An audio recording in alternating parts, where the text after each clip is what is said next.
Hey everybody, Lance Phillips, bringing you the third installment of the Sports Cave's weekly wrap. This time around we're talking Don, John, Mike, and Bill, but first we'll start with Sam. Bennett, that is. The young Flames forward gave Calgary fans a couple of memorable nights this week. First on Monday, where the 19-year-old engaged in his first NHL fight, taking on Sharks forward Marc-Edouard Vlasic. Then on Wednesday against the Panthers, Bennett had one of the best nights of his career, netting a hat trick before the first period was over. Then, with 24 seconds left in the third, he did this. Here's Sam Bennett. Might he have a fourth one? And he does!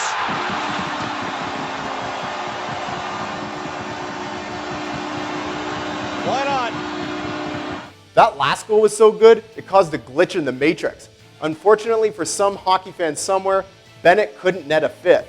If he had, Safeway'd be on the hook for $1 million with their score and win contest. Next time, Sam. How about this NHL All-Star fiasco? This year, fans were able to vote for 4 players, one from each division, to be team captains at the mid-season event. The man they picked to lead the Pacific team? None other than Coyotes enforcer, yeah, that's right, enforcer, John Scott. Clearly, this is not what the NHL or the Arizona Coyotes wanted, and on Friday, the team solved the problem by trading him to Montreal. Of course, the always animated Don Cherry decided to chime in on the subject, not pulling any punches, get it, on how he felt about the fans who voted for Scott.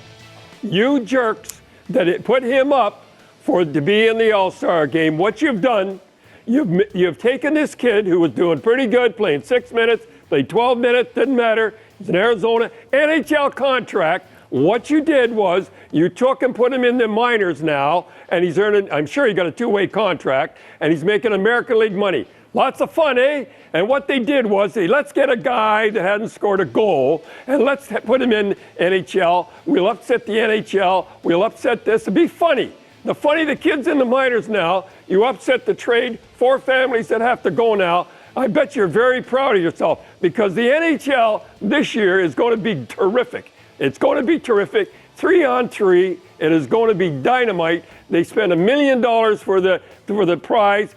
And Nashville spent money, and you tried to ruin it all, and you ruined this kid. He's in the minors, never to come back. I bet you should be ashamed of yourself. You should be ashamed of yourself. That's it. Now. Even Coach's Corner host Ron McLean didn't know what to think. That eyebrow raise says it all. How about that part where Don rips fans for putting Scott in the minors? Look, fans don't make those decisions, Don. Franchises do. And those decisions are pretty easy to make when the player in question has 5 goals in 285 career games.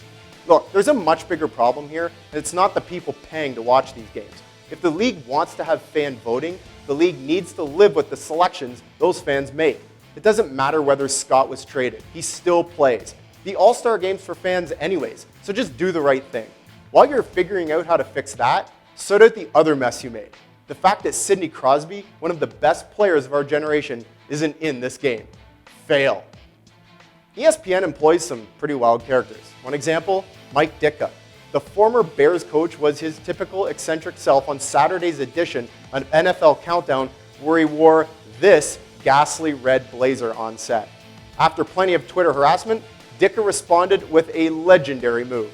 But also, Coach, show them just in case they don't like your jacket. Can you go buy another one, Coach, if you need one? Hold on. We'll get a couple. Cash money. Straight, homie. And if you think matter of fact, that's nice. That's cashmere. Let's hear what Bill Swirsky and the Superfans have to say about it. You can keep your rings. I got something more valuable. Show 'em. One of Coach Ditka's hips. I bought it at an online auction. Talk about priceless. Still has some of the meat on it. Aging nicely. Ditka's not the man anymore. Coach Ditka's hair could single-handedly cure our dependence on foreign oil. Ditka's hair follicles cure malaria. Maybe so, but that jacket, it's not curing anything. The AFC and NFC championships are all set, and while Denver, New England, and Carolina took the straight and narrow path, Arizona's route to the conference championship was anything but direct.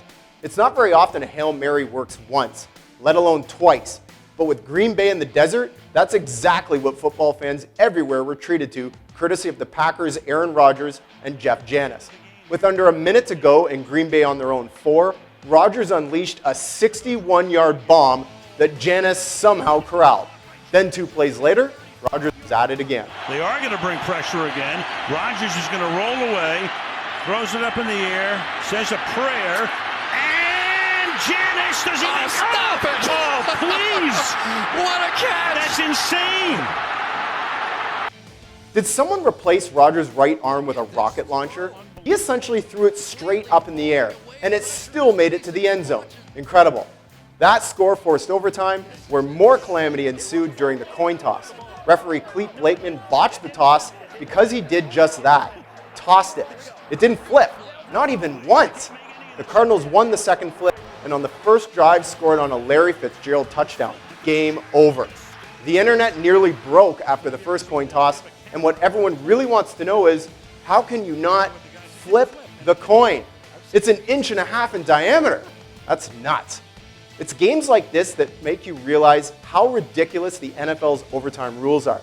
Green Bay pulls off an incredible comeback, but doesn't even get an opportunity in overtime. Their fate is left to chance on a coin toss. Smarten up, NFL. Fix this absurd rule and make it fair for both teams.